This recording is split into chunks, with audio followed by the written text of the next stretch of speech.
por este tiempo, mientras esperamos que el resto de los chiquillos se conecten. Amén. Padre, gracias, infinitas gracias por este tiempo. Gracias porque tu amor nos llena, tu amor es con nosotros, Señor. Gracias porque podemos iniciar juntos este tiempo, estas 8 semanas, 8 sesiones de aprendizaje, de comunión, de aprender de ti.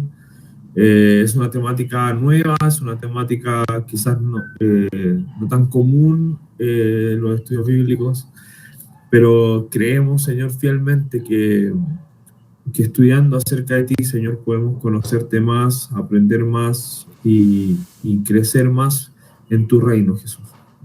Te pedimos que bendiga a aquellos que aún no han podido conectarse, Señor Dios, que puedan estar en este tiempo conectados. Te pedimos por sus vidas, Señor. Hay personas que están enfermas, que están delicadas de salud, Señor. Sé tú con ellos. Acompáñanos, Dios. Acompáñanos. En tu nombre, Jesús. Amén. Y amén. Ya, voy a partir yo mientras la clase, mientras Felipe ayuda a la compañera que todavía no puede conectarse. Este curso se llama Cristología. Como ya vieron, los profesores somos Felipe y yo, bien distintos de todo punto de vista. El blanco yo moreno, el de la U yo del Colo, el más conservador, yo más liberal, muchas cosas distintas. Pero una de las cosas que nos ha gustado de trabajar juntos es que tenemos una fe en común que nos permite conversar y dialogar para hacer crecer el reino y para poder edificar su iglesia. Así que ha sido súper gratificante este tiempo de poder estar juntos desarrollando estos temas. La primera clase es bastante introductoria.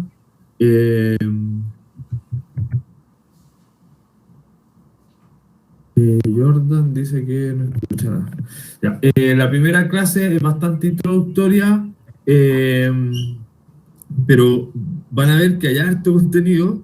Estas primeras slides son bien introductorias del curso nomás, relacionado al objetivo del curso, que es, de hecho, varias personas preguntaban qué es cristología, de qué se trata. Como que algunas personas nunca habían escuchado hablar del término, nunca habían leído quizás algo acerca del término. Pero básicamente, cristología lo que trata es de la doctrina en torno a Cristo, ¿ya? Y esa doctrina, a lo largo del tiempo, ha tenido distintas miradas, distintos puntos de vista para poder conectarse hacia ella, para poder mirarla, y un poco de eso es lo que vamos a tratar. Nos suele pasar que cuando somos creyentes o cristianos de iglesia, por así decirlo, creemos en Cristo como a ciencia cierta, no dudamos de eso, y está perfecto, no tenemos que dudar de eso, creemos en Cristo. Pero hay veces donde no le hemos dado un doble clic a por qué creemos en Cristo. ¿Qué es lo que nos hace creer en Cristo? ¿Cuáles son las cosas que nos conectan con Cristo? ¿De dónde viene nuestra creencia en Cristo? ¿Cuáles son los fundamentos de nuestra fe en Cristo? Así que vamos a hablar un poco de eso y cómo eso también ha ido cambiando en la historia. Hoy ya estamos en el siglo XXI y el cómo miramos a Cristo hoy es muy distinto, o tiene algunas cosas distintas a cómo se miraba a Cristo en la época de los reformadores, a cómo se miraba a Cristo durante el primer milenio, a cómo se miraba a Cristo en las primeras comunidades evangélicas, o sea, las primeras comunidades cristianas, perdón, en los primeros 200, 300 años. Entonces vamos a hablar un poco de todo ese mundo y cómo ha ido creciendo nuestra creencia en él. Hemos programado 6 unidades, que con la ayuda de Dios esperamos completar las 6. Probablemente, sobre todo la unidad 1 y 2, la vamos a mezclar, vamos a ir mezclando. De hecho, hoy día vamos a hacer un experimento con Felipe y vamos a empezar a mezclar temas. La unidad 1 básicamente trata de la cristología clásica, la teología sistemática, plantea distintos tipos de cristología dependiendo de los autores. Ahí Felipe va a hacer una introducción más adelante de qué se trata. Después vamos a hablar del Jesús histórico. ¿Qué dice la historia de Jesús? Más allá de la Biblia, más allá de lo que creemos, ¿qué dice la historia? Hay datos históricos de la persona de Jesús. Esos datos, de quién nos hablan? ¿De qué nos hablan? Después vamos a hablar un poco de quién es Cristo para los reformadores. Después, cómo la cristología ha mutado en esos 500 años, desde que se conquista América hasta nuestros tiempos actuales, cómo esa cristología ha cambiado un poco y cómo en Latinoamérica se cree en Cristo, que nos vamos a dar cuenta que hay hartas diferencias entre lo que se cree en Latinoamérica de Cristo versus lo que se cree en Estados Unidos, en Europa, que son como las fuentes clásicas. Vamos a ver que hay bastante diferencia. En la quinta unidad tenemos ahí un asterisco, porque tenemos que confirmarlo, pero nuestra intención es hacer una mirada cristológica diferente, y en este caso hemos elegido una cristología feminista, dado que el tema del feminismo está en boga. Queremos hablar desde el rol de la mujer. Entiéndase feminismo como un rol de la mujer, ¿ya? No como... no malentendamos quizás a veces ese rol de feminismo, pero la cristología desde el punto de vista de la mujer ha traído un renuevo, pero importantísimo a la teología de nuestros tiempos. Importantísimo. Y hay muchas autoras que hablan de ella, ya muchas.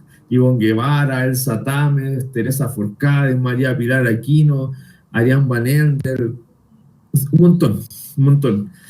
Así que estamos buscando ahí a alguien que nos pueda dar esa clase, porque sería injusto que nosotros demos esa clase si vamos a hablar de teología feminista. Así que idealmente que sea una mujer que dé esa clase.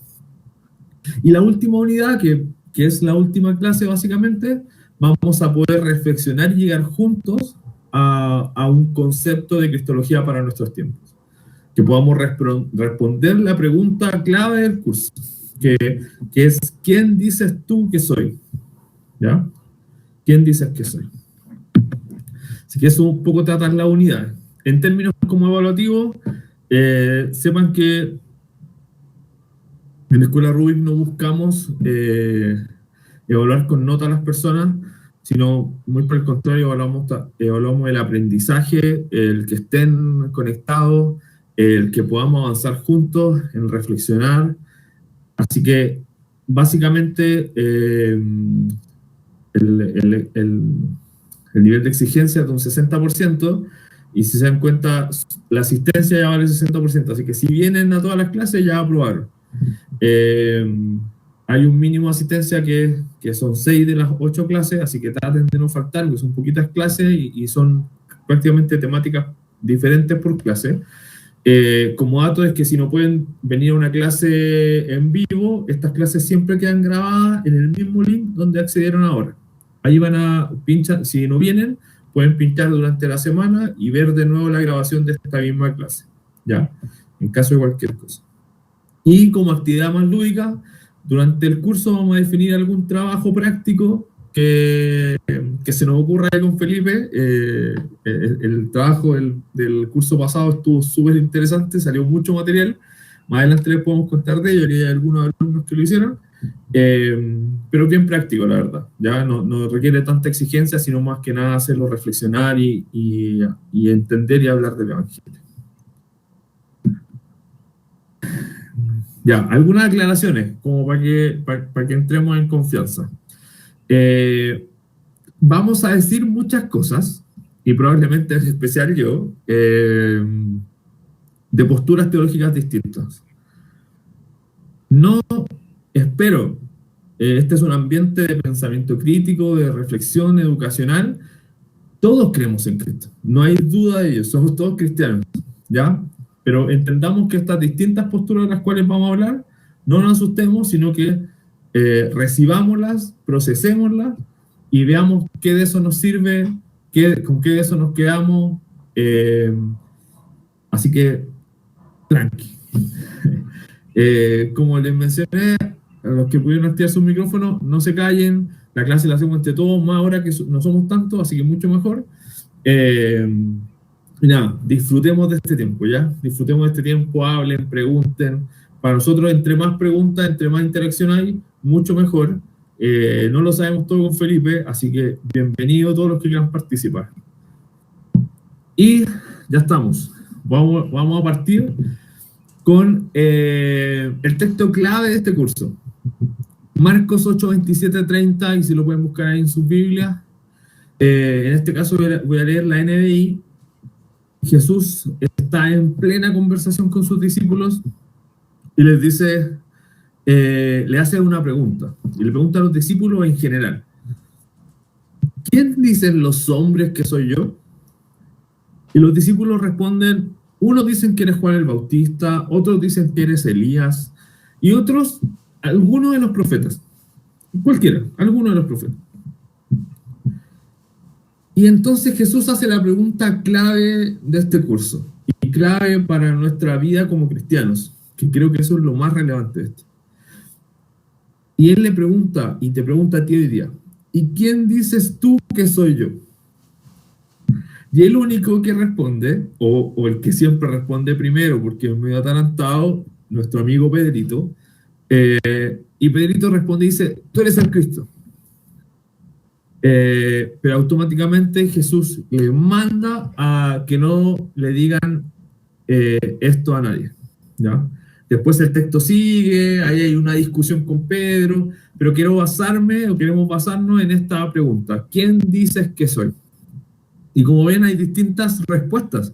Y es curioso porque no tienen muchas cosas en común estas respuestas.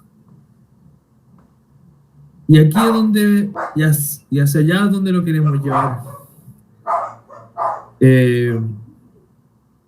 Los distintos autores del Nuevo Testamento piensan distintas cosas acerca de Cristo. Pablo, que es de los primeros que escribe el Nuevo Testamento, habla de un Jesús como el Cristo crucificado y resucitado. Esa es su mirada de Cristo. Marcos, por otro lado,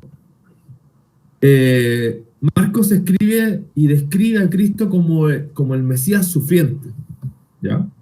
Mateo, habla de Cristo como el nuevo Moisés, y por eso es que hay muchas alusiones a la ley. Por otro lado, Lucas habla del Cristo que está lleno del Espíritu Santo, el Salvador de todos. Y por otro lado, Juan habla de que Jesús es la palabra de Dios hecha carne. Y ahora la pregunta para ustedes, a ver quién se anima a prender su micrófono. En breves palabras, muy breve, ¿quién dicen ustedes que es Cristo? Hoy día, sin ninguna descripción, sin ninguna quizás teología, ¿quién dicen ustedes que es Cristo? A ver quién se anima a activar su micrófono.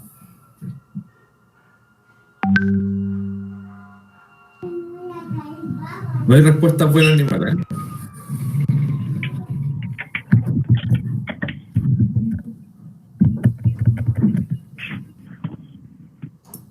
Parece prueba de diagnóstico. Estamos todos un poco tímidos. Vamos a esperar ahí. Yo sé que hay algunos que están listos ya para el tema del micrófono. O por último lo pueden escribir si es que no quieren hablar. Sí, si no quieren hablar exactamente, pueden escribir qué piensan, qué creen, quién dicen, o cómo responderían a esta pregunta si fueran parte de los voces y hubieran estado ahí escuchando a Jesús, ¿qué hubiesen dicho?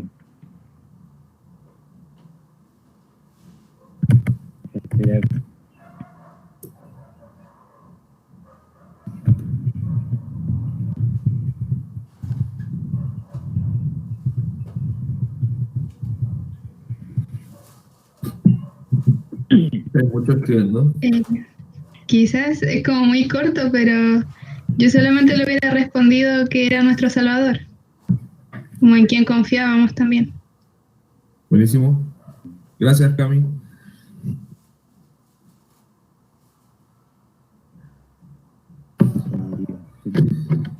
Y Patricio dice, Patricio Moya es esperanza real y libertad.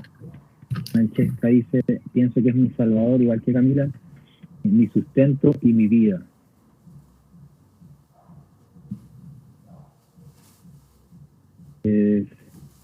Cristo es harto, ¿cierto? Es todo para algunos. para mí, Salvador, compañero, amigo de Dios con nosotros. Vamos a seguir esperando respuestas. Y yo creo que de eso se trata esta clase. De eso se trata esta pregunta. Responder un poco dentro de la magnificencia de lo que es Cristo. Responder esto: ¿qué es Él? ¿Qué características tiene? Si a mí me preguntan, por ejemplo, ¿quién es Alfredo? Yo le diría en confianza un hereje de tomo y lomo, colocolino, papá, buen teólogo. Y si te preguntaran eso de Cristo, ¿lo conoces tanto como una persona, así, como un amigo? A Moisés se le dice que fue amigo de Dios y que él tenía la confianza de hablar con él cara a cara, en el mismo nivel, como si fuesen amigos. Y sería bueno que quizá la oración de nosotros fuese esa para este curso. Señor, ayúdanos a ser tus amigos, a poder hablar contigo cara a cara, a poder tener esa relación y poder conocerte. ¿Cómo es Jesús contigo? ¿Es misericordioso? ¿Es exigente? ¿Es mi Señor? ¿Es mi Salvador? Si es mi Señor, es quien guía mis pasos, es quien toma las decisiones por mí. Y eso queremos descubrir hoy día. Dentro de la introducción a la cristología vamos a tener 3 objetivos claros el día de hoy. Primero vamos a introducir la cristología desde la teología sistemática. Sé que se van a asustar con quizá palabras así como cristología, teología sistemática, pero las vamos a ir explicando poco a poco, ¿ya? Y lo segundo que vamos a hacer es la necesidad bíblica. Vamos a hacer un ejercicio de teología bíblica de la necesidad de redención. Y lo tercero es la necesidad mesiánica, ¿okay? La necesidad de un Mesías. Espero estén listos, coméntenme si están listos, ya espero tengan sus apuntes, su Biblia, y vamos a comenzar con lo que es teología sistemática. ¿Cuántos? Vamos a hacer una encuesta rápida, y si no pueden votar no importa, ¿ok? Vamos a hacer una encuesta fácil. ¿Conoces este término? ¿Has escuchado este término? ¿Sabes lo que es? ¿Nunca lo conoces? ¿Nunca lo has escuchado? ¿No lo tienes idea? Vamos votando. ¿Qué significa teología sistemática? ¿Okay? Si no lo conocen, pongan que no, es simplemente para saber dónde estamos parados en la clase. Si lo conocen, si lo han escuchado, pongan que sí. Y espero al final de esta clase podamos, algunos, si no muchos, si no todos, poder decir que sí a esta pregunta, ¿ok? ¿Conoces la teología sistemática? Sí, no. Si no la conoces, nos va a hacer la pega bien difícil, pero le vamos a dar para adelante. Hay 6 respuestas, 6 de 9, no. Alfredo, ¿tú conoces la teología sistemática? Vamos a esperar una respuesta más. Perfecto, Alfredo sí la conoce, ya. Ahí hay una respuesta que sí. Vamos a darle entonces. Vamos a publicar entonces y vamos. Si no conocen, no importa. Hoy día vamos a tratar de explicarlo un poco. La palabra son estas dos conjunto de palabras, ¿ok? Vamos a definir primero teología, ¿ok? La palabra teología quiere decir ciencia que trata de Dios, de sus atributos y sus perfecciones, ¿ok? ¿Qué quiere decir esto? Que si tú conoces algo de Dios, de quién es, si puedes definirlo, si puedes decir cómo se comporta, qué decisiones toma, qué decisiones ha tomado, qué ha hecho con nosotros, cómo ha sido su actuar durante la historia, tú tienes cierto conocimiento de teología, ¿okay? Y Riley, un teólogo famoso de Dallas, dice: la teología significa simplemente pensar acerca de Dios, ¿okay? Simplemente pensar acerca de Dios. O sea, ser un teólogo significa simplemente pensar acerca de Dios y expresar esos pensamientos en alguna forma. Por lo tanto, les hago esta pregunta. Según esta definición de Riley, que es la segunda, ¿quién es un teólogo? ¿Quién es teólogo?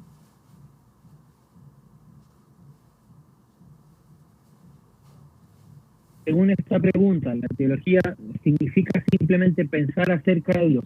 ¿Quién es un teólogo en este tiempo? Y expresar esos pensamientos en alguna manera. Vamos a esperar algunos minutos para que escriban. ¿Quién? Por lo tanto, dice ahí, ¿quién es un teólogo? Las personas que estudian, los pastores, algunos pastores, todos. Y hay algunas personas escribiendo, así que voy a esperar unos momentos. Les releo estas definiciones. La palabra teología quiere decir ciencia que trata de Dios, de sus atributos y su perfección. Exacto, el que piensa. La teología significa simplemente pensar acerca de Dios. ¿Y quién ha pensado alguna vez acerca de Dios? ¿Quién ha tomado una decisión acerca de Dios en algún momento? Todos, exactamente, todos, incluso los ateos, han pensado algún momento acerca de Dios y han tomado su decisión respecto a Dios. E incluso ellos tienen una teología, e incluso ellos expresan los pensamientos que tienen de alguna forma. ¿Okay? Entonces todos somos teólogos, mayormente los cristianos, porque dedicamos nuestra vida a estudiar a Dios. Y todos somos teólogos. ¿Ves? ¿Cuál es la diferencia? Que hay teólogos buenos y teólogos malos. Hay teologías buenas y teologías malas. Estamos en una clase de teología y fue bueno. Me fui a la Biblia por un rato, pero me gusta la teología, la verdad. También me gusta la Biblia, pero creo que quizás hay un pensamiento más crítico que encuentro en este curso que es refrescante. Aquí hay un cómic de Naked Pastor, que es una persona que sigo, que se la recomiendo.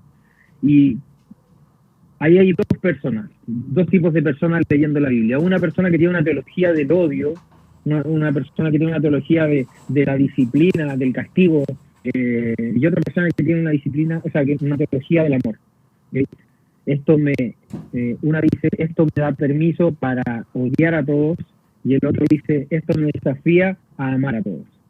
No hay nada malo con ser un teólogo aficionado, un teólogo profesional, pero sí es malo ser un teólogo ignorante. Para nosotros cristianos es malo ser un teólogo descuidado. Por lo tanto, yo diría que todos los cristianos debemos estudiar teología. ¿Okay? Y la Biblia lo dice en Jeremías 9, 22 al 23, dice, así dijo Jehová, no se alabe el sabio en su sabiduría, ni en su valentía se alabe el valiente. ¿Conocen ese pasaje? No se alaben en su sabiduría, no se alaben en su valentía. Los ricos no se alaben en sus riquezas. Alábense en esto, en entenderme, en conocerme. Que yo soy Jehová, que hago misericordia, juicio y justicia en la tierra. Porque estas cosas quiero.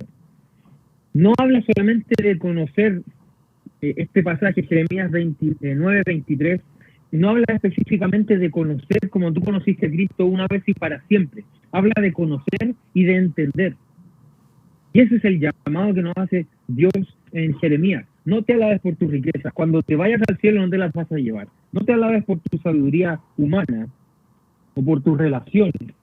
Porque cuando te vayas al cielo o cuando te mueras, no te las vas a llevar. Alábate en esto, en conocerme y en entenderme. ¿Sí? Todos somos teólogos. ¿Qué tipo de teólogos somos? Ahí está nuestra dificultad, ahí está la respuesta. Y creo que dentro del llamado que nos hacemos hoy y que les hago hoy, en otro semestre hice otro llamado desde otro versículo, pero el llamado que les hago para este curso es esto: conocer a Cristo es algo que nos pide la Biblia y es algo que nos vamos a llevar y es una inversión eterna. No se alaben en sus riquezas, no se gloríen en sus riquezas, como dice Jeremías, sino gloríense en esto. Tomen esto, agarren esto como tesoro, conocerme y entenderme. Vamos a adelantar a la próxima. La teología sistemática es esto. ¿Okay? Voy a leer esta definición de Riley y voy a tratar de explicarlo después. ¿Okay? No voy a avanzar sin que nadie tenga por lo menos una pequeña impresión de lo que significa teología sistemática. La teología es el descubrimiento. ¿Okay? Como lo vimos al principio, la teología es el descubrimiento de Dios, la sistematización y la presentación de las verdades acerca de Dios. La teología histórica realiza esto por tomar en cuenta lo que otros han dicho sobre estas verdades a través de la historia. ¿Qué significa la teología histórica? Es, por ejemplo, vamos a hablar de la Biblia. ¿Qué ha dicho Jesús, que es la Biblia, la palabra de Dios? Jesús tomó la Septuaginta y predicó del Antiguo Testamento. ¿Okay? ¿Qué empezaron a decir los padres de la iglesia que era la palabra de Dios? Tomaron los evangelios, tomaron Apocalipsis, tomaron todo lo que fue el Nuevo Testamento y comenzaron a hablar de Dios. ¿Qué ha dicho Lutero de la Biblia? Él agarró la Biblia, Lutero, pero también se fue en alguna parte mala porque agarró Santiago, lo sacó de su Biblia y lo tiró al río, y la historia dice que Lutero dijo que Santiago era paja molida, que no tenía significado, que no tenía fin. Ese era el Lutero alguno. Entonces solamente un dato de la teología histórica, que ha dicho tal y tal persona de lo que es la doctrina, por ejemplo, de la Biblia. ¿Okay? Y tenemos esa teología histórica que es como una línea de tiempo del pensamiento. ¿Okay? La teología bíblica, por otra parte, quiere decir qué dice Génesis de la Biblia, qué dicen los salmos de la Biblia, qué dicen los evangelios de la Biblia. ¿Okay? No sé si me siguen el pensamiento. ¿Okay? Por ejemplo, si comenzamos a hablar del Espíritu Santo, ¿qué dijeron los padres de la fe, el apóstol Pablo, Lucas, del Espíritu Santo? ¿Qué dice Moisés del Espíritu Santo? Esa sería una teología bíblica del Espíritu Santo. ¿Okay? Ahora, si comenzamos por fuera de la Biblia, ¿qué dijo Ireneo, los padres de la iglesia? ¿O qué dijeron en el siglo XV los reformadores del Espíritu Santo? Esa es una teología histórica. ¿Okay? Me van siguiendo hasta ahí, ¿cierto? Y estas dos teologías hacen en conjunto una teología sistemática, que es la estructura total. ¿Okay? ¿Qué hace la teología sistemática? Ordenar estos pensamientos y estas posturas. Por ejemplo, pensamos que el Espíritu Santo es Dios, ¿cierto? Hay grupos dentro de la teología histórica que han pensado que el Espíritu Santo no es Dios. Pero la teología en general ha mostrado, y la Biblia también, en su totalidad, muestra que el Espíritu Santo es Dios. Por tanto, la teología bíblica, alineándola con la teología histórica de la Iglesia, nos hace ver y nos hace llegar a la sistematización de tal y tal pasaje, dicen que el Espíritu Santo es Dios. Y tal autor nos dice que el Espíritu Santo es Dios. ¿Ok? Espero lo entiendan. Voy a esperar algunos sí, si lo entienden, me dicen que sí, si no, lo vuelvo a tratar de explicar. ¿Ok? No sé si siguen este pensamiento, si entienden lo que estoy hablando. Y cada uno de nosotros, al tomar una postura bíblica, ¿ok? O al tomar un pasaje y al ver el perdón de Dios, al ver cómo Cristo nos salvó, estamos en proceso de sistematización. ¿Qué quiere decir esto? Es como tener una cajita, ¿ya? Mi esposa es, no se lo puede mostrar, está muy desordenado. Mi esposa tiene una tienda de ropa y ella guarda las cajas, ciertas sistematizaciones como esta. Esta sí se la guarda, que es la caja de aros de las páginas de mi esposa, ¿ok? Entonces, cada uno de nosotros va agarrando ciertas verdades, tal y tal verdad, y la va poniendo en cierta doctrina, ¿ya? Sea bueno o sea malo, lamentablemente nosotros funcionamos así, con ciertas cajas de cristología, de la doctrina de los ángeles, de la doctrina de Jesús, etcétera, etcétera, ¿ok? Y vamos sistematizando, y cada cosa que nosotros vamos agarrando, ¿ok? Vamos poniéndola en ciertos lugares, los cuales nos dicen dónde estamos parados, ¿ok? Qué bueno que lo entiendan, espero que lo puedan seguir entendiendo. Si tienen alguna pregunta, aquí estamos. La teología se divide en estas tres cosas, ¿ok? La teología histórica, la teología bíblica, que son exactamente lo que la Biblia está diciendo. La teología histórica es lo que las personas han interpretado de la Biblia, ¿okay? De lo que la Biblia ha dicho, y la teología sistemática es esto, lo mismo, las dos cosas, pero ordenado, ¿okay? Que nos llevan a una conclusión. Eso es la teología sistemática. Entonces, si hay alguna pregunta hasta allí, cada uno de nosotros está en proceso de sistematización, no solamente de teología, sino que de todo lo que creemos. Cada uno de nosotros tiene una cosmovisión. Cada uno de nosotros, como decía un profesor, llega con unos lentes a la Biblia, y esos lentes los usa para leerla. Sean los lentes de tu primera iglesia, ¿okay? O de tu alma mater, de tu universidad, o de tu entorno, ¿okay? Debemos también pensar que no siempre el mundo fue tan movido por la razón como lo es ahora. Muchas personas, Lutero, Calvino, John Huss y otros reformadores tuvieron que luchar porque muchas veces la historia, o sea, y las personas fueron movidas por la tradición. Algunas otras veces fueron movidas por las convicciones antiguas. Y actualmente yo creo que estamos siendo movidos por la razón y estamos llegando, o por la verdad, y estamos llegando a un momento en el cual vamos a llegar a ser movidos por la posverdad, por las cosas que nos hacen, nos alimentan el alma, sean verdad o sean mentiras. Si causa algo en ti, eso es verdad para ti. Y a eso estamos llegando.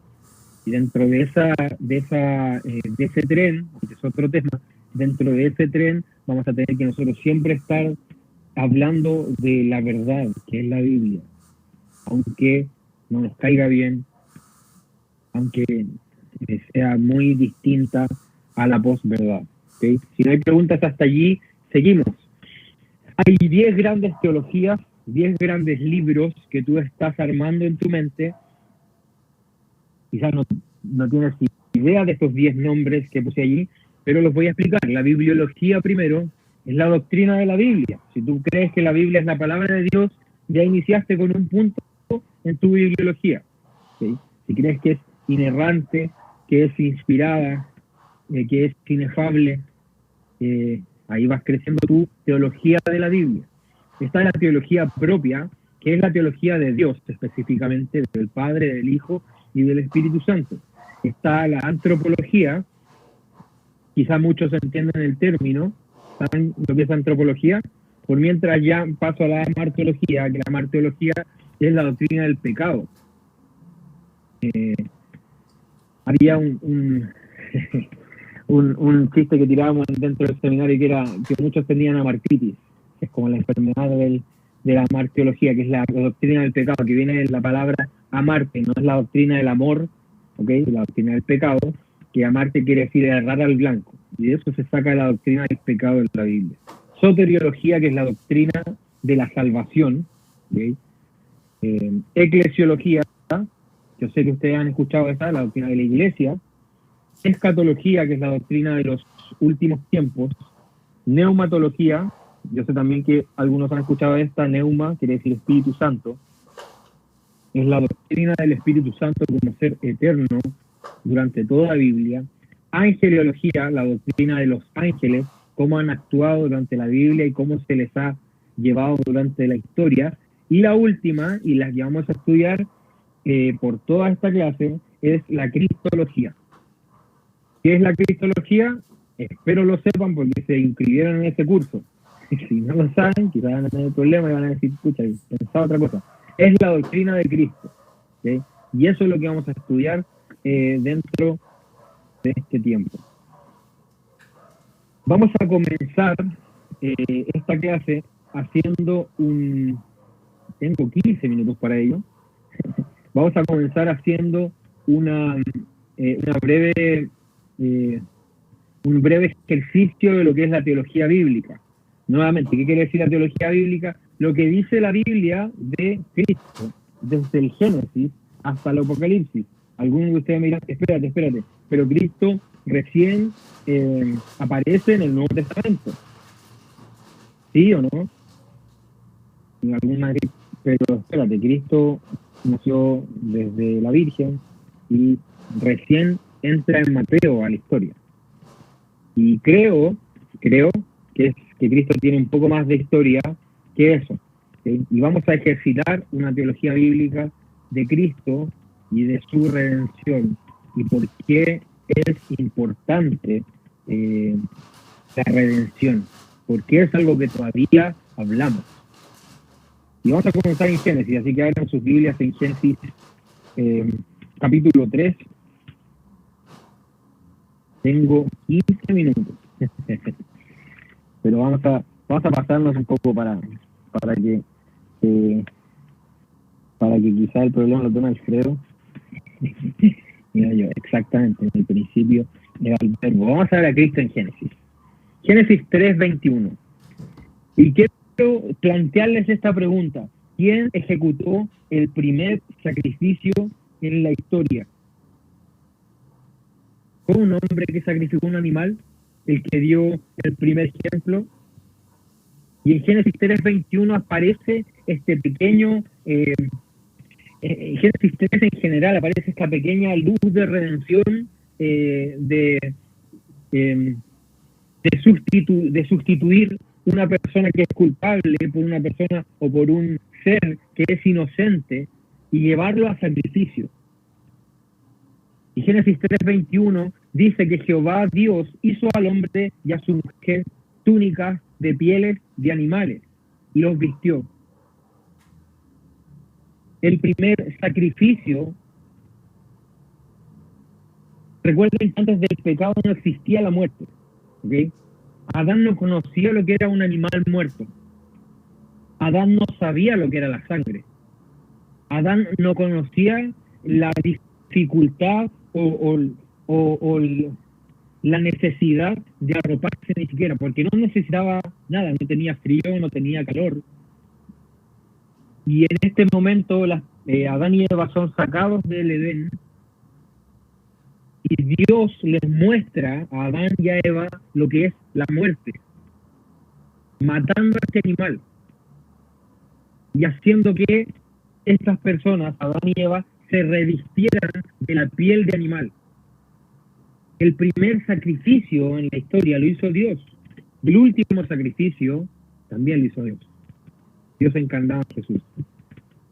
Y este es como un pequeño pincelazo de lo que hace Jesús luego, y mostrándoles quizás lo que el significado de la sangre y el significado de la sustitución en un pequeño momento. Yo sé que quizás ustedes no lo ven o que quizás están recién capturándolo, pero para Adán y para Eva debe haber sido traumático ver que Dios al frente de sus ojos le quitaba la vida a un cordero y hacía que ellos se vistieran de sus pieles. Los que son del sur o los que han ido del sur y ven cómo matan a un cordero es fuerte, ¿okay? Sobre todo para Adán y Eva, que nunca habían visto morir a un animal, ni siquiera a una persona.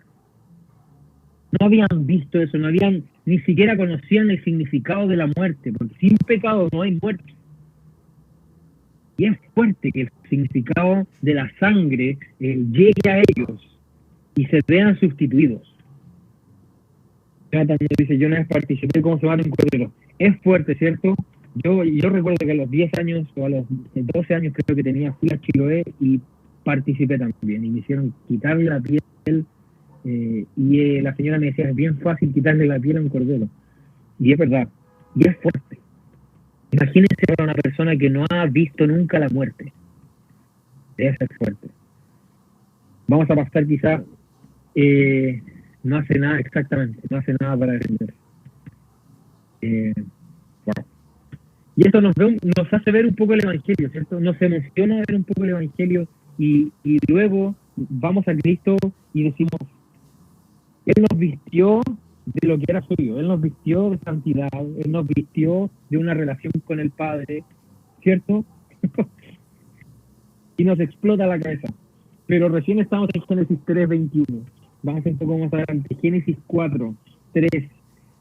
Caín y Abel. El problema entre Caín y Abel no era, ¿okay? No era que Caín puso un sacrificio y Abel puso otro sacrificio y que Dios fue piqui, fue mañoso y eligió a uno sobre el otro. No, Caín puso una ofrenda del fruto de la tierra. Abel trajo de los primogénitos. Y lo otro es que Abel supo cómo se acercaba a las personas a Dios. Abel supo que tenía que haber un sacrificio antes, no solamente una obra de tu trabajo, sino que un sacrificio para llegar a Dios. Él sabía que tenía que haber sangre, que tenía que haber algo que sustituyera tus pecados para llegar a Dios. En cambio, Caín, por el otro lado, pensó que podía llegar a Dios con su trabajo, con el trabajo de sus manos. Y no fue que Dios fuera mañoso, sino que Dios tenía una forma y la estaba revelando, y se la había revelado a Adán y a Eva. Y Abel trajo un animal y se lo ofrendó a Dios. Y en el versículo 10 dice, ¿qué has hecho cuando Caín ya mata a Abel? Si no conocen esa historia pueden leerla. Después de esto se generó una envidia, Caín mata a Abel y Dios le dice, ¿qué has hecho? La voz de la sangre de tu hermano clama a mí desde la tierra. Luego se nos dice que la sangre es la vida, es lo que trae la vida del animal. El Levítico dice, no se tomen la sangre, no se coman la sangre, porque la sangre es lo que trae la vida del animal. Quizá para un vegetariano dice, Karen, es fuerte lo que estoy hablando. En Éxodo tenemos quizá una imagen mucho más fuerte, que es cuando se celebra la Pascua, y vamos a Éxodo 12. Quizá no voy a poder hablar de todos los ejemplos, pero quiero darles a entender que esto se ha estado hablando no solamente desde Marcos, Mateo, desde que murió Jesús, sino que se está hablando a través de toda la Biblia. En la primera Pascua, Éxodo 12, 6, habla de cómo se debe sacrificar. El animal será sin defecto, macho de 1 año, lo tomaréis de las ovejas. Primero las personas tenían que escoger un cordero que fuese sin defecto, sin mancha. El cordero sin mancha. Si les suena algo. El versículo 6 dice, lo guardaréis hasta el día 14 de este mes y lo inmolará toda la congregación del pueblo de Israel entre las 2 tardes. Me llama la atención que en el original de la Biblia, y aquí también, esta profecía es directamente a Cristo, porque está hablando de la familia, está hablando de muchos sacrificios. Pero después, de un momento a otro, Moisés quizá pierde la noción de su lápiz y comienza a escribir que el cordero va a ser inmolado como uno solo, enfrente de toda la congregación, entre las 2 tardes, que murió entre las 2 tardes, pero les suene. Y tomarán la sangre y la pondrán en los 2 postes y en el dintel, que lo han de comer. Y aquellos que comerán la carne asada a fuego, quemada, en otras traducciones, panes sin levadura, con hierbas amargas. Ninguna cosa cruda, ninguna cosa dejada. Y lo vas a comer así, versículo 11.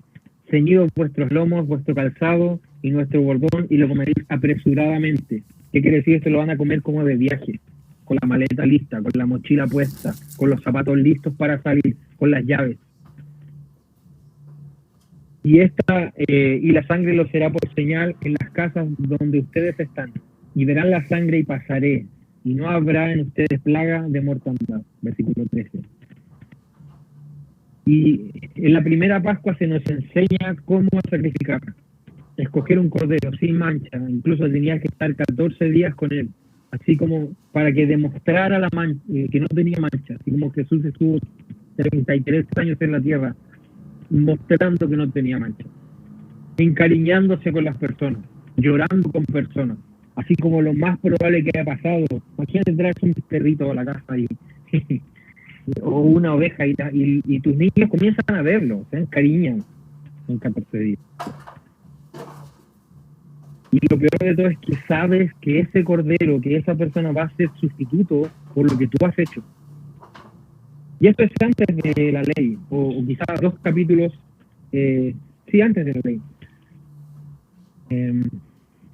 Y después tienes que rociar la sangre del cordero. Y estos 3 postes es muy bonito, quizás en alguna otra clase vamos a tener la posibilidad de ahondar más en esto, pero las 3 cosas tienen significado. Hay 2 significados aquí. O sea, dice, Dios dice, esto será para señal de ustedes como hacia abajo y será para señal mía, hacia arriba. ¿Sí? Hay 2 tipos de señales. Hay una señal horizontal también que es para la familia, pero ya lo expliqué todo. Hay una señal hacia arriba porque va a ser para Dios, para que Él no nos juzgue, y va a ser una señal para nosotros, para saber que nosotros estamos con Dios y somos de Él. Y hay una señal para el lado que es para nuestra familia. Si lo captaron, excelente. Vamos a irnos directo a Daniel. Y quizás aquí vamos a terminar esta cristología. Me va a faltar uno. No, voy a terminar los 4. En el cumplimiento de la ley. Daniel 6. Les cuento esta historia si ustedes no la conocen.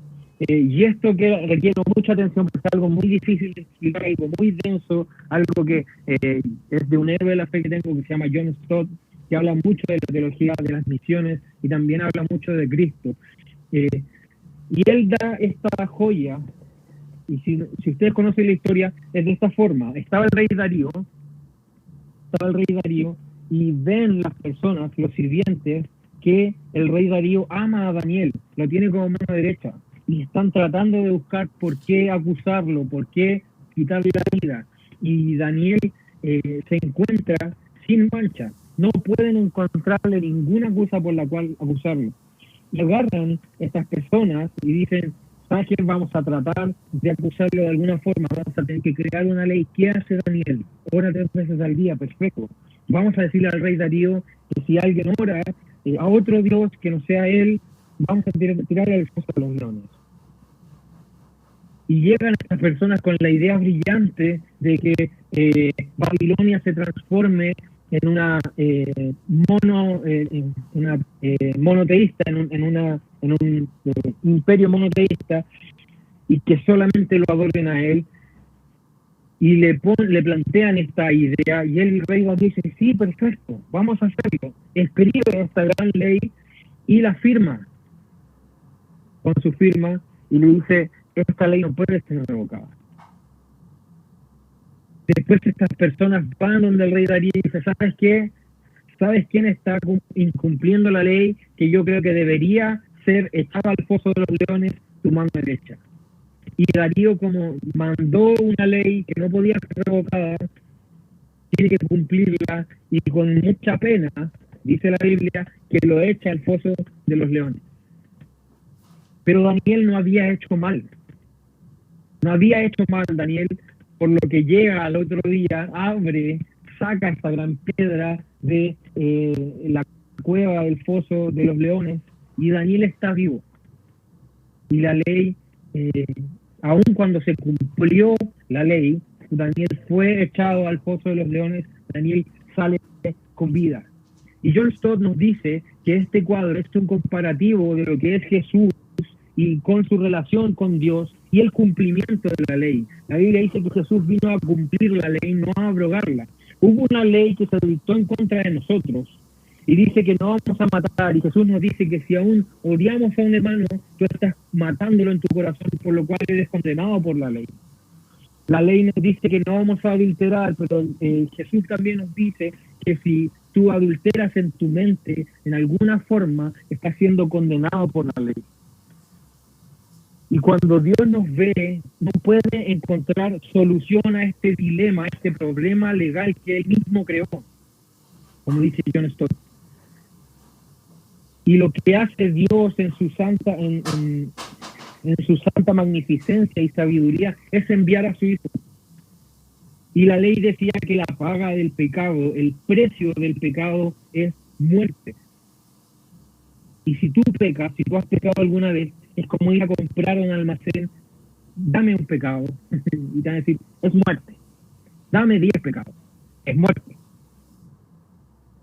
Y en este caso, nosotros teníamos que ser echados al foso de los leones. Y Dios, en su gran sabiduría, echa a su hijo, el cual, así como Daniel, no tenía falta alguna. Y la ley triunfó, porque Jesús murió. Pero la paga del pecado es muerte. Jesús nunca fue al negocio a comprar pecado. Por lo mismo, ese poder que tenía la muerte, de que cualquiera que pecara la podía absorber, Jesús al morir creó o fue la respuesta a este gran dilema de la ley. Sin romper la ley, le quitó el poder a la muerte. No sé si lo entienden, espero hayan estado enchufados en este tiempo, porque sé que es difícil, es una comparación que hace y que sé que en Daniel 6 está. Y John Stott termina con esta frase diciendo: Dios ama al pecador y desea salvarlo, pero Él no lo va a hacer violando la ley. Yo pensaba, cuando comencé a estudiar, que Dios había renunciado a su justicia por tenernos a nosotros y por aceptarnos a nosotros. Pero Dios no es así. Dios no va a aceptar o va a renunciar a su ley moral o a su justicia. Dios no va a violar la ley para salvarte, sino que Jesús cumplió la ley para salvarte, la cual justamente nos condena. Incluso en Números dice: el Señor es tardo para la ira, grande misericordia, perdona la iniquidad, pero de ningún modo va a tener por inocente al culpable. De ningún modo va a tener por inocente al culpable. No sé si me siguen hasta allí. Esta es la forma en la cual Daniel refleja lo que es la cruz de Cristo y esta sustitución que hace. ¿Están ahí todavía? ¿Sí? ¿No? Vamos al último. Voy a quitarle 5 minutos a Alfredo antes de seguir. La santidad de Dios también es otro tema. Dios no renunció a su santidad para salvarte. Y Hebreos nos dice: seguir la paz con todos y la santidad, sin la cual nadie verá al Señor. Jesús dijo: ser perfectos como tu Padre en el cielo es perfecto. Lamentaciones y Ezequiel nos dan vamos a buscar Lamentaciones 4:11 rápidamente. Nos dan también un pincelazo de lo que es la ira de Dios. Lamentaciones dice: cumplió Jehová su enojo, derramó el ardor de su ira, y se encendió en Sión fuego, que consumió hasta sus cimientos. No va a haber una persona que se pare frente al juicio de Dios y quede vivo. En Isaías 6 dice que sus faldas llenaban el templo. No sé si ustedes estuvieron en la época de los Pokémon, yo sé que algunos sí, quizás han visto sus fotologs o sus fotos antiguas de Facebook, y se compraban estos buzos Adio y estas zapatillas DC y estos polerones anchos. Sé que algunos lo hicieron. Si están ahí, digan amén. Y estos polerones anchos y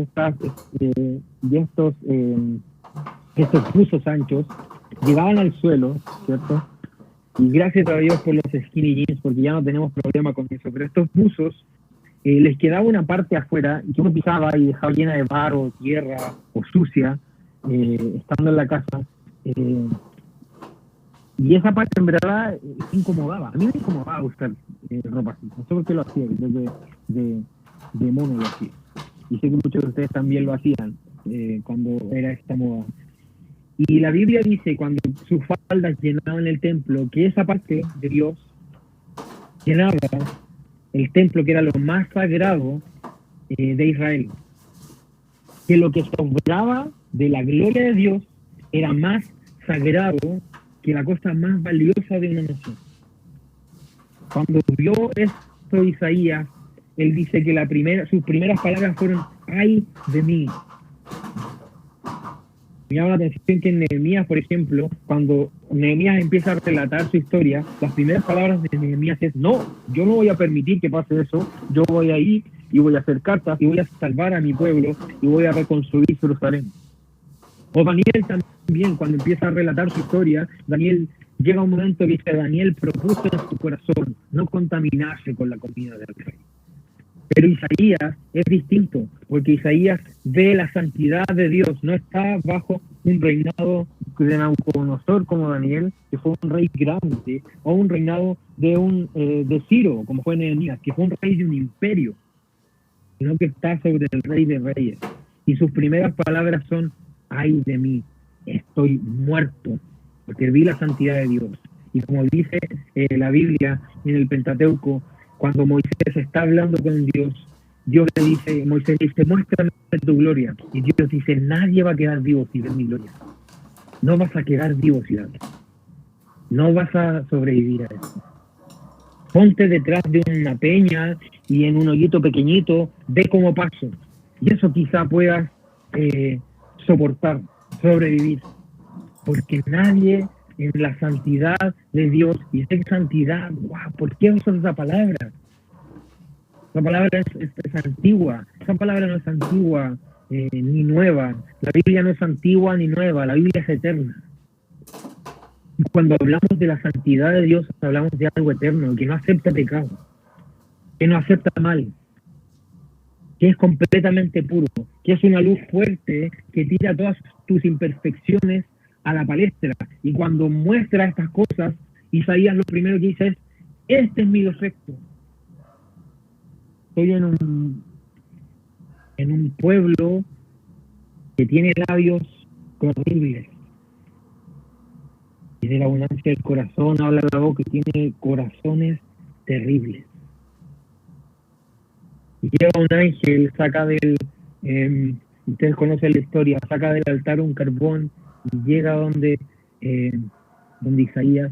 Y no le dice a Isaías: tienes que trabajar, tienes que ir a tu casa a lavarte la boca con jabón 10 veces al día. Y luego ven y vamos a ver si desata la presencia del Señor. No. La solución llega de Dios mismo. He aquí, esto tocó tus labios. Llegó mi hijo. He aquí que esto tocó tus labios y tú eres sano. Y Juan 12:41, me acompañan ahí, este es el último pasaje. Antes de que entre Alfredo, te dejé unos pocos minutos. Juan 12:41 nos habla de qué personaje fue que vio Isaías. Y habla esta persona, Juan, está hablando que los fariseos no entendían a Jesús, no creían en Jesús. Y Jesús da una señal y los fariseos decían: ¿en serio? No, eso es mentira. Y Juan 12:41 dice: Isaías dijo esto cuando vio su gloria y habló acerca de él. ¿De quién? ¿De quién está hablando? Juan está diciendo que Isaías vio la gloria de Jesús. Y quizás no vas a entender esto al principio, cómo Jesús estuvo parte o fue parte de esta visión, pero la Biblia nos dice que cuando fue revelado el trono, ahí estaba Jesús sentado. Y eran las faldas de él las que llenaban el templo. Y era él a quien estaba viendo Isaías, que dijo: este ser es perfecto, estoy muy lejos de su santidad.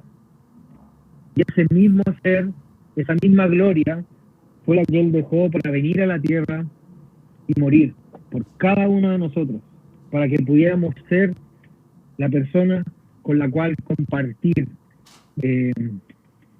ese trono, compartir esa vista, compartir ese poderío. Y esa persona es Jesús. Y el carbón también es Jesús. El que te limpia también es Jesús. Sabes que lo único que hizo Isaías, que es lo único que tienes que hacer tú, y es lo único que aportamos nosotros a la salvación, es reconocer nuestro pecado. Y es lo único que ponemos. Todo lo demás viene de Dios. Todo lo demás viene de Él. Y es precioso ver esto. Y esa es un poco la cristología bíblica, la necesidad de redención de nuestro pecado dentro de la Biblia. ¿Alguna reflexión? ¿Alguna pregunta? Los escucho, los leo. Ahí.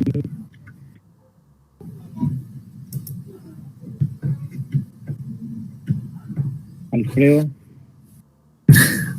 Gracias por esa cápsula de teología sistemática a la vena. Los que tengan dudas y las pueden escribir mientras. Voy a tratar de aprovechar al máximo los 20 minutos que me dejaste, pero, pero me gusta hablar rápido, así que no creo que sea tan complejo. Espero que lo puedan procesar, y de todas formas lo que nos quede pendiente lo podemos ver en la siguiente clase, así que no hay problema en eso. Hoy quiero ver qué termina de escribir, está escribiendo Oscar. Yo voy a hablar de otra de las necesidades de la cristología, que es una necesidad orientada al Mesías, o la necesidad mesiánica. Va a estar bueno si es que han escuchado o no de este término, de mesianología, del Mesías o de esperanza mesiánica. Poder tirar todas sus dudas acá. Voy a hacer un recorrido un poco más histórico, pero también religioso, de cómo surgió y cómo se procesó esta esperanza mesiánica. Oscar dice: no podríamos ser salvos sin este sacrificio perfecto en la cruz del Calvario. Buenísimo. Ya, necesidad mesiánica. Un importante teólogo del siglo pasado, Gerhard von Rad, un capo en la teología, especialista en el Antiguo Testamento. Si pueden leer alguno de sus libros, en especial el libro de Teología Bíblica del Antiguo Testamento, totalmente recomendado. Dice que cuando Dios libera al pueblo de la opresión de los egipcios, lo lleva a la tierra prometida, el pueblo entiende, se da cuenta que esta liberación, que es histórica, ¿ya? Es solo parcial. O sea, no es una liberación completa, sino que esta liberación va a tener alcance universal. Es decir, lo que interpreta Gerhard von Rad es que cuando se libera al pueblo de Israel de Egipto, es el primer paso de la liberación. Y de ahí un poco empieza a nacer este pensamiento en torno a qué viene después de esta liberación. ¿Qué viene después de la liberación de los egipcios? De hecho, ustedes conocen bien la historia, y el pueblo de Israel, la verdad que no se solucionó todo apenas salieron de Egipto. De hecho, ahí justamente empezaron los problemas. Y empezó a enredarse la cosa, y pues estuvieron muchos años en el desierto, y vagaron no solo en el desierto, sino que también en pensamiento. Y ahí es donde quiero tratar de explicar de dónde nace este origen de lo que conocemos como esperanza mesiánica y la importancia que tiene la esperanza mesiánica en nuestra creencia en Cristo. A veces ignoramos esto de la esperanza mesiánica. Yo he hablado en otros cursos de esto, pero a veces ignoramos esto de la esperanza mesiánica, pero es súper relevante para entender a la persona de Cristo.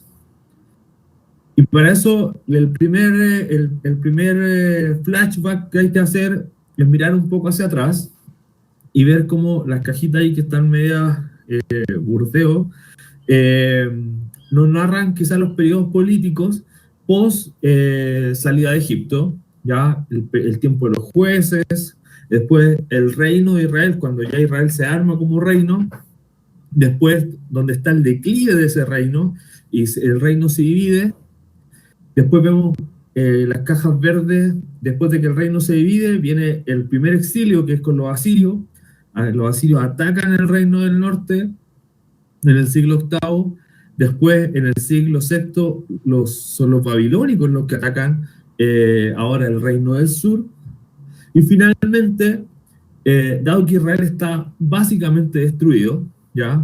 Una gran cantidad de una gran cantidad de israelitas están deportados, el pueblo se dispersa completamente, y finalmente, cercano hacia allá al tiempo de Jesús, comienza algo que hemos conocido, que conocemos como la rebelión macabea, en el siglo II, siglo I antes de Cristo. Y ahí ya nos encontramos con la persona de Jesús. Entonces, acá hay algo así como 1200, 1300 años, resumido, en donde podemos ver cómo la esperanza mesiánica, y voy a entrar en detalle en cada uno de estos periodos, cómo se va moldeando en este tiempo, ¿ya? Pero esto es como nuestro marco que nos va a seguir en estos minutos. Karen dice, ellos pensaban que este traería un cambio en las posiciones políticas. Israel tomaría el poder y los opresores serían humillados. Bueno, eso es lo que dice la Karen, es cierto, y vamos a ver cómo llegamos a ese punto, que ese punto está al final de la historia cuando ya nos acercamos a Jesús. Primero, vamos por los jueces, y hablamos de un mesianismo mucho más político, ¿ya? Ahí Jueces 21-25 dice, en aquellos días no había rey en Israel, ¿ya? Y cada uno hacía lo que le parecía recto ante sus propios ojos. Entonces, en este periodo de los jueces empieza a ocurrir un problema. Las tribus se empezaron a dispersar, ya murió Josué, murió hace rato Moisés, se empezaron a dispersar y empezó a haber conflicto entre las tribus y empezaron a mirar para el lado. Entonces empezaron a mirar a los otros pueblos. Los otros pueblos tenían reyes que los gobernaban. Y de hecho por eso es que incluso le dicen a Gedeón, ya recordarán al personaje Gedeón ahí en Jueces, le dicen a Gedeón, gobiernanos tú, tu hijo y tu nieto serán nuestros gobernantes. Le ofrecieron el reino a Gedeón. Pero Gedeón, súper claro con a qué Dios lo había llamado, le dice, yo no lo gobernaré, ni tampoco mi hijo. Es Dios quien lo gobernará. Pero el deseo de unidad que tenían los jueces sigue estando ahí presente. Y ahí es donde nos damos cuenta que podemos ver en el cántico de Ana, en 1 Samuel, 1 y 2 Samuel, estamos, imagínense, en el año 1100. Y Ana, antes de que nazca Samuel, el cántico de Ana es precioso porque es el primer atisbo escrito literalmente que habla ya de un Mesías, de un rey Mesías. Y dice dice 1 Samuel 2:10, delante de Jehová serán quebrantados sus adversarios y sobre ellos tronará desde los cielos. Jehová juzgará a los confines de la tierra, dará poder a su rey y exaltará el poderío de su ungido. Ana, antes de que haya reyes, ya está hablando, y en su cántico ya está hablando de cómo va a ser ese rey. Es precioso el capítulo 2, puedes leerlo después ahí en detalle. Entonces, Dios deja ciertas cosas claras. Dios dice que se opone al orgulloso, pero exalta al humilde, y Él va a levantar un rey mesiánico, un rey que venga a liberar, a hacer la otra parte de la liberación que ya hicieron de Egipto, a completar la liberación. Y cuando avanzamos, vemos a los israelitas orando y le dicen, quiero parecerme al resto, quiero tener un rey que me mande. Eso oraban los israelitas.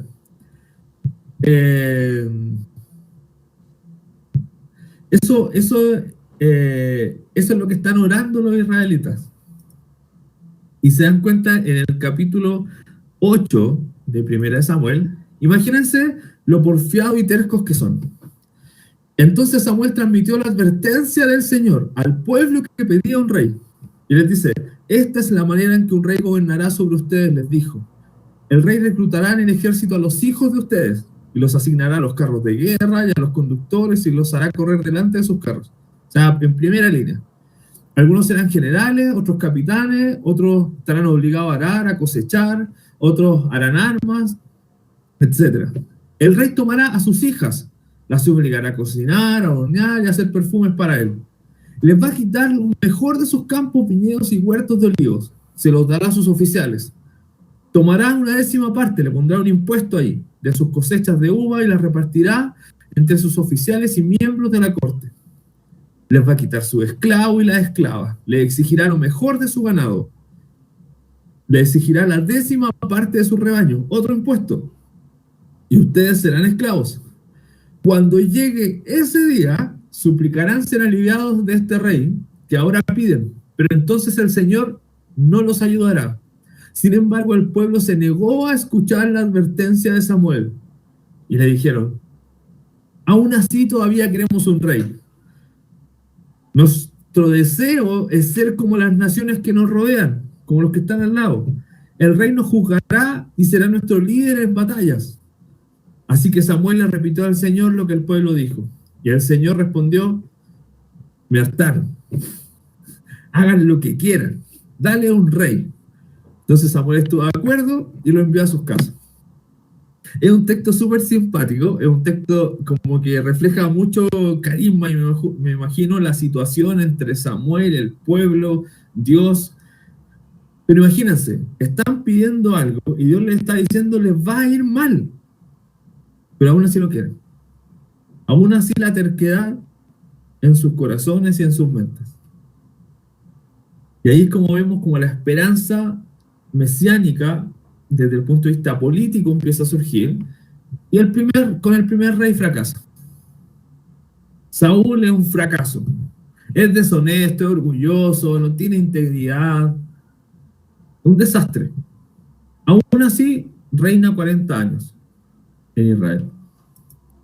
Rápidamente pasamos a David, este rey como inesperado, que era difícil de prever qué podría ser, porque era un joven, era el menor de su hermano, era un simple pastor. Pero Dios elige a David. Y en David nos encontramos una sorpresa, y David probablemente es el centro de la esperanza mesiánica bíblica. Dios le promete una dinastía eterna a David. Ahí en 2 de Samuel 7, en el verso 15 y 16 dice: pero no le retiraré mi favor como se lo retiré a Saúl, a quien rechacé de mi presencia. Imagínense lo que Dios le promete. Le dice: tu dinastía y tu reino subsistirán para siempre ante mí, y tu trono se afirmará para siempre. Una vez lo juré por mi santidad y no vaya a mentir a David, su linaje será eterno. Estoy leyendo Salmos ahora, el texto que está abajo. Su linaje será eterno. Su trono como el sol en mi presencia, como la luna, testigo fiel y permanente en el cielo. Entonces, aquí es donde ya la dinastía davídica y esta esperanza mesiánica empieza a tomar una forma distinta. Y políticamente hablando, de un mesianismo político, de aquel que los viene a liberar, pero a conquistar también, David se convierte en el mejor ejemplo, por así decirlo. Pero no duró mucho tiempo. Y David reinó 40 años y lo hizo bien, se mandó algunos errores que ustedes ya conocen, y después viene su hijo, Salomón. Y Salomón también reina 40 años más, pero vuelve a cometer otros errores. Y lo peor es que con los hijos de Salomón, al morir Salomón, ahí sí que ya todo anda mal y se divide el reino. Y ahí es donde podemos ver cómo se divide el reino del norte y el reino del sur. ¿Ya? El reino del norte es el primer reino que atacan los asirios, y el reino del sur es cuando ya atacan los babilónicos. Esta división es catastrófica, pero aún así seguía existiendo esta esperanza mesiánica de volver. Pero se dan cuenta como lo político se fue tergiversando, este mesianismo político, esta esperanza de libertad política se fue desfigurando por no entender bien el propósito de Dios, por no entender bien lo que Dios quería. Y aquí volvemos atrás. Entonces pasamos todo este tiempo que tiene que ver con el mesianismo político, con un mesianismo mucho más ligado al gobierno, y pasamos ya a un mesianismo, a una esperanza mesiánica más ligada a la profecía. Y acá el pueblo de Israel vuelve a orar: Dios, ayúdame. Los reyes que me mandaste, porque nunca se da autoechar la culpa, los reyes que me mandaste no están haciendo lo correcto. Entonces, partimos con uno de los profetas que probablemente más conocemos, Isaías. Isaías profetiza en plena invasión a Siria en el siglo VIII, para que tengamos eso como contexto. ¿Ya? Están atacando los asirios fuertemente el reino del norte, y ahí es donde Isaías profetiza Y, y el libro de Isaías, en el capítulo 7, y vamos a leer algunos pasajes de Isaías, tiene pasajes que han sido o son conocidos por nosotros, pero que seguro siempre cuando uno los mira, mira a Cristo. Dice, pues el Señor mismo les va a dar una señal. La joven está encintada y va a tener un hijo, al que pondrá por nombre Emmanuel. Ese es el texto, lo hemos leído todo.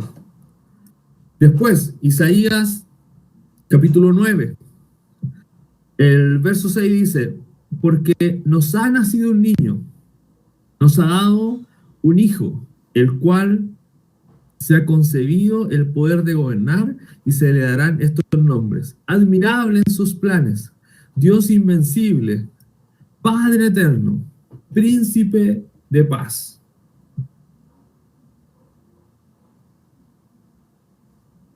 Último texto de Isaías, Isaías 11. El Espíritu del Señor estará continuamente sobre él y le dará sabiduría, inteligencia, prudencia, fuerza, conocimiento y temor del Señor. Siempre irá revestido de justicia y verdad. Y ahí está el texto completo que lo pueden leer. Entonces, Isaías profetizando acerca de lo que viene. Ahora la pregunta es, y porfa ahí comenten rápido para que no se nos vaya mucho el tiempo. ¿De quién está hablando Isaías? ¿Está hablando de Jesús? ¿Está hablando de Cristo? ¿Está hablando de Juan el Bautista? ¿Está hablando de Pablo? ¿Está hablando de otro rey? ¿Está hablando de Babilonia? ¿De quién está hablando? A ver si despiertan estos últimos minutos y pueden contestar ahí rapidito. O activar su micrófono, como quieran.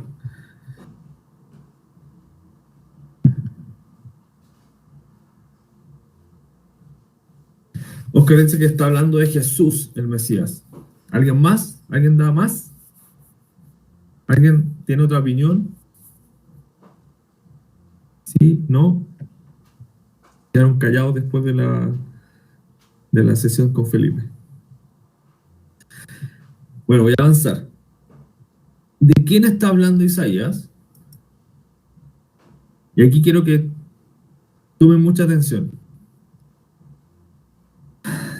Cuando interpretamos la Biblia tenemos dos lentes que nos podemos poner, ¿ya? El sentido literal o el sensus literalis, que es ir a leer el texto nada más y literalmente ver qué es lo que dice.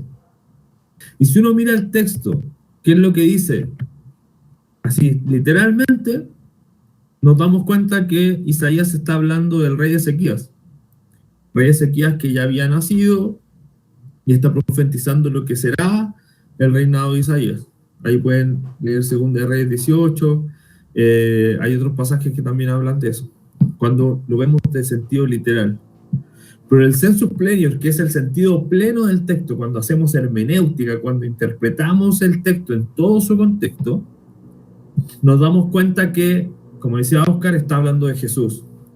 Porque ahí es donde la comunidad en su conjunto, el contexto en su conjunto, podemos interpretar que Isaías se está refiriendo a Cristo, que vendrá.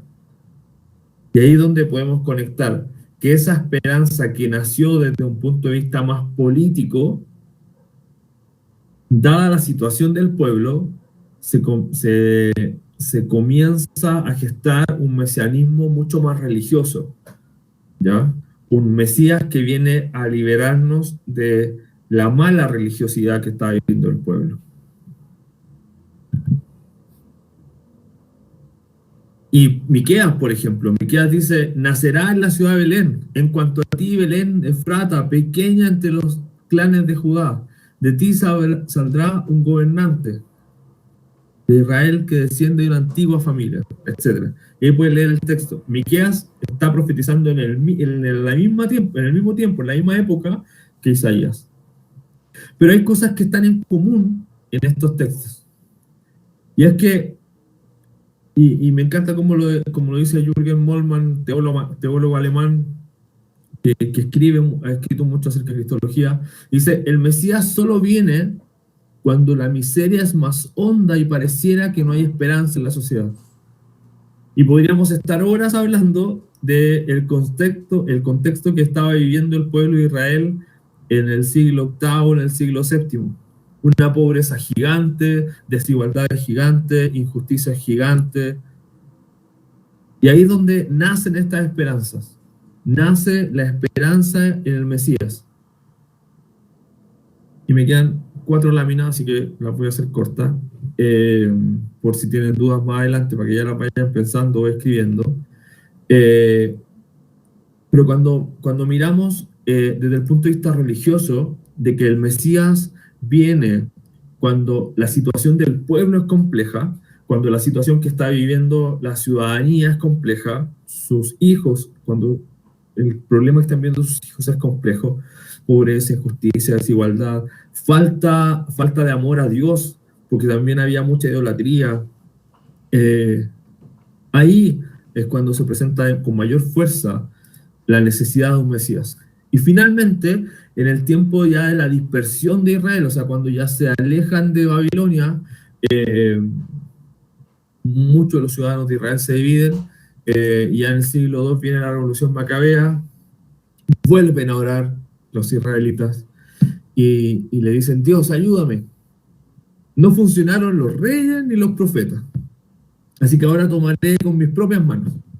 Y ahí está lo que dice, lo que decía Karen antes. Y es que vienen, aquí reciclé un poco esta slide de otros cursos que hemos hecho, viene todo el tiempo de la revolución macabea o jasmonea.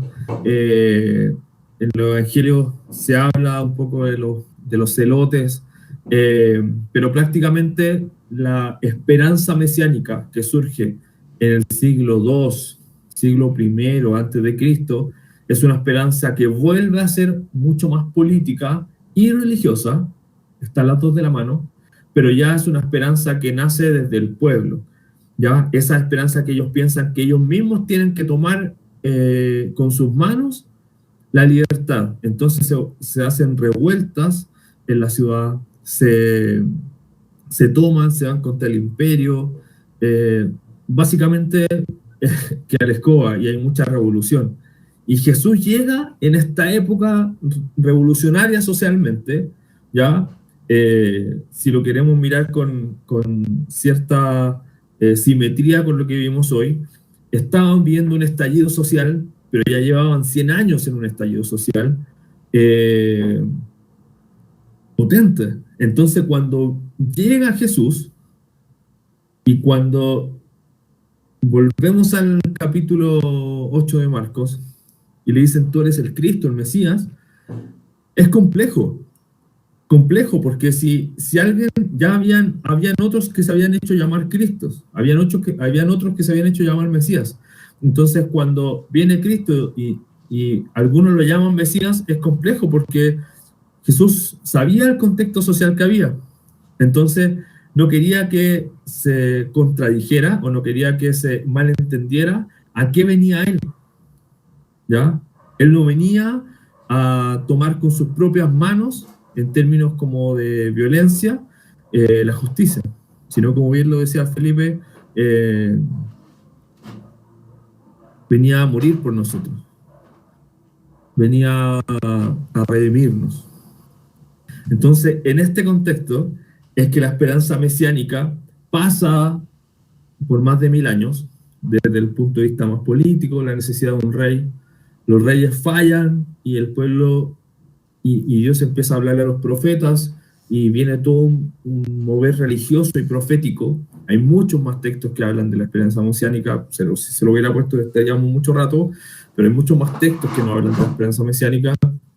Y finalmente, en tiempos de Cristo, ya llegamos a una esperanza mesiánica mucho más libertadora desde el punto de vista humano. Y es en ese contexto en el que Cristo nace y comienza a desarrollar su ministerio. Así que eso como introducción a esta clase, como introducción a la cristología. En la próxima clase ya vamos a ver detalles desde aquí en adelante, o sea, del nacimiento de Jesús, desde un punto de vista mucho más histórico, desde un punto de vista no tan bíblico. Vamos a conocer algunos detalles que primeros historiadores del siglo I, siglo II, escribieron de Jesús, que a veces ni los conocemos, pero vamos a ver cómo los historiadores ya reconocían a Cristo. Así que eso, si tienen alguna duda o consulta, pueden escribirla. No sé si Felipe tiene algo que decir. No, genial, gracias por esta clase igual y gracias a los chicos por mantenerse hasta el final. Fue intensa, sé que hay hartas cosas por quizá tomar y aprender de esta clase, pero en verdad vamos súper motivados a seguir aprendiendo de Jesús. Y espero haya sido también de muchas, como decía Alfredo, de muchas cápsulas de el porqué de Jesús. Creo que es una pregunta muy buena, la cual la podemos hacer este semestre. Y eso, vamos a terminar en una acción. No sé si hay otra cosa o alguna otra pregunta o algún otro aporte. Yo como consejo teológico, que todo leí Felipe al principio de teología, yo creo que es un proceso sano de hacer teología es salirse un poco de la caja, quizás aprovechar esta hora y media para salirse un poco de nuestra caja evangélica, de nuestra caja cristiana, de los años de iglesia que tenemos o los meses de iglesia que tengamos, salirnos quizás por este rato de la caja y empezar a ver cosas distintas y empezar a dejar que nuestra cabeza un poco divague en distintas cosas para finalmente llegar a reflexiones en común acerca de Cristo. Así que un poco abramos nuestra mente a aprender o a escuchar cosas distintas, así que eso como consejo. Genial. Oremos entonces para terminar. Dale. Padre, gracias por este día, gracias por aprender más de ti, Señor. Gracias infinitas por tu cruz, Señor, por lo que significa, por la justicia, el poder, la sabiduría. Vemos y estudiamos allí. Te rogamos, Señor, que nos sigas guiando lo que viene de la clase, nos sigas mostrando más de tu Hijo, más de tu esencia, de tu gloria, Señor. Gracias que hoy podemos sin temor, Señor, sin temor a morir, podemos decir, muéstranos tu gloria, Señor. Y te agradecemos, Señor, por eso, en el nombre de Jesús. Amén. Gracias, chiquillos, gracias a todos los que se conectaron. Nos estamos viendo la próxima semana, mismo horario. Tratemos de ser puntuales para no retrasar la clase. Así que ahí 10 para 8 nos conectamos por el general para responder preguntas y de cualquier cosa estamos al habla. ¿Ya? Cuídense, un abrazo, nos vemos hasta la próxima semana.